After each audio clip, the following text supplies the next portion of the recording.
শ্রী গণেশ পুজো কিভাবে বাড়িতে করা যায় সেই পদ্ধতি আপনাদের দেখিয়ে দিচ্ছি।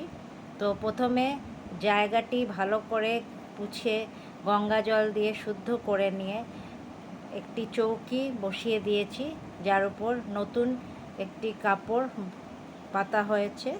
আর উপরে যা ডেকোরেশন সেটা আগেই করে নিয়েছিলাম। এবার গণেশ ঠাকুরকে স্নান করিয়ে নেওয়ার পালা। তো প্রথমে ঘি মাখিয়ে দেওয়া হলো, আর তারপরে মধু দিয়ে ভালো করে গণেশ ঠাকুরকে লাগিয়ে দেওয়া হবে। আর এরপরে স্নান করানো হবে দুধ দিয়ে। তো কাঁচা গরুর দুধ দিয়ে স্নান করিয়ে নেওয়া হচ্ছে। আর এরপরে এর মধ্যে দেওয়া হবে একটি ঘটে একটু ফুল, দুর্ব, একটি পয়সা, হলুদ কাঠ আর গোলাপ জল দিয়ে গঙ্গা জল তৈরি করে নেওয়া হয়েছে। লাস্টে সেই জল দিয়ে এবার দুধ দিয়ে স্নান করানো হচ্ছে। এরপরে ওই গঙ্গা জলটি দিয়ে গণেশ ঠাকুরকে স্নান করিয়ে নেওয়া হবে। একটি সুন্দর কাপড় দিয়ে, নতুন টাওয়েল বা কাপড় দিয়ে মুছে তারপরে আসনে বসানোর আগে প্রথমে চাল দিয়ে ছড়িয়ে নিয়ে তার উপর ফুল ছড়িয়ে নিয়ে সেই আসনের উপর গণেশ ঠাকুরের মূর্তি বসানো হবে। তো এইভাবে প্রথমে ঠাকুরকে বসিয়ে নেওয়া হয়েছে। তো ফুল আর এই চাল ছড়িয়ে নিয়ে ঠাকুরকে বসিয়ে দেওয়া হয়েছে। এবার দুটি পান দুদিকে রেখে তার উপর চাল কিছুটা রেখে আর একটি সুপরিতে মৌলি সুতো বেঁধে ঋদ্ধি সিদ্ধি হিসাবে দুপাশে গণেশের বসানো হবে। আর চালের আরেকটি মণ্ড গণেশ ঠাকুরের ডান দিকে বসিয়ে দেওয়া হবে। সেইখানে চালের মণ্ডতে অষ্টকমল এঁকে তার উপরে ঘট স্থাপন করতে হবে।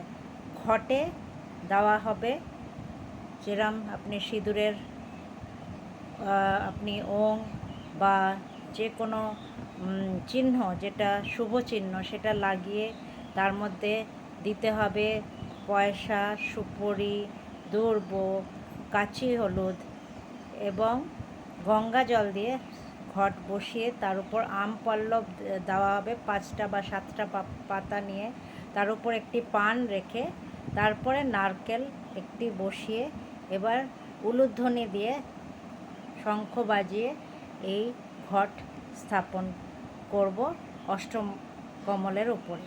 এখানে ঘট স্থাপন করা হচ্ছে। এবার ঘটটি ঢেকে দিতে হবে একটি চেলি কাপড় দিয়ে।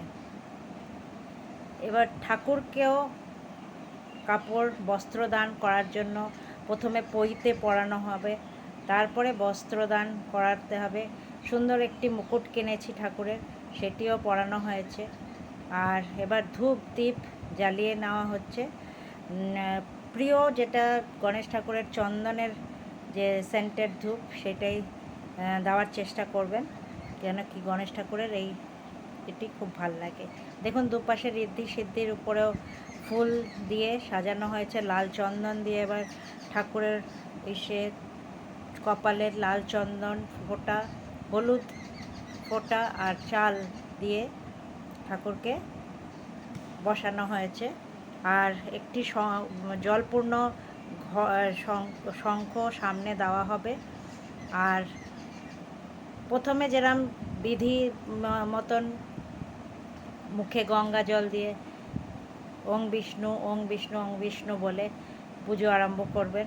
আর সামনে ভোগ সাজিয়ে নেওয়া হয়েছে। আমি যা যা ভোগ ঠাকুরের বানিয়েছিলাম, যেরম পোলাও আর বানিয়েছিলাম নবরত্ন কারি, আলুর দম, 5 রকম ভাজা, পায়েস, সুজি আর লুচি।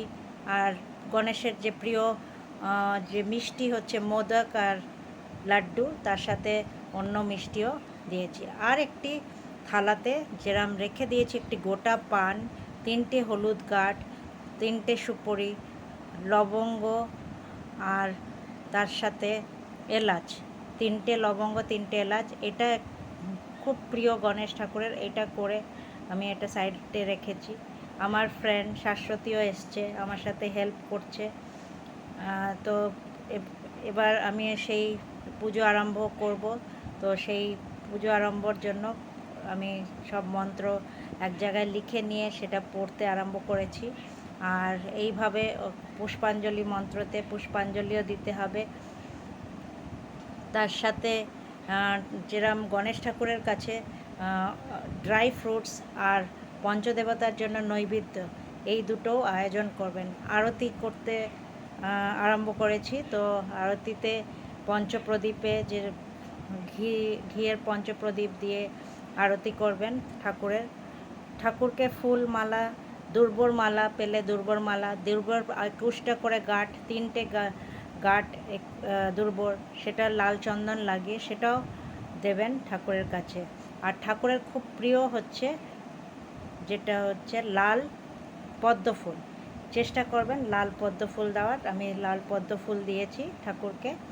আর এবার আরতি করে নিচ্ছি, পঞ্চপ্রদীপ দিয়ে আরতি করছি। এরপরে কর্পূর দিয়ে কর্পূরদানিতে সেটা দিয়ে পুজো করব। উলুধ্বনি আর ঘণ্টা দিয়ে পুজো করছি, আরতিটা করছি। আর এবার আরতি নেওয়ার পালা। তো ঘরে সিম্পল ওয়েতে করা যায় আয়োজন।